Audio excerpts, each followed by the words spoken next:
Arwin daw ay nagpagtrabaho ng mga anak. Kasi may malabo mata. Ano?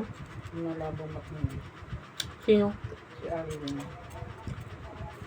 Sabi ko gano'n ng mga anak. Wala kayong mag-ano na. Matanda na kasi. Kami nang bahala. Yung ginagawa namin. Kami yung lalaki ang malaman namin aksidente kayo sa daan. Kami bahala dito sa bahay.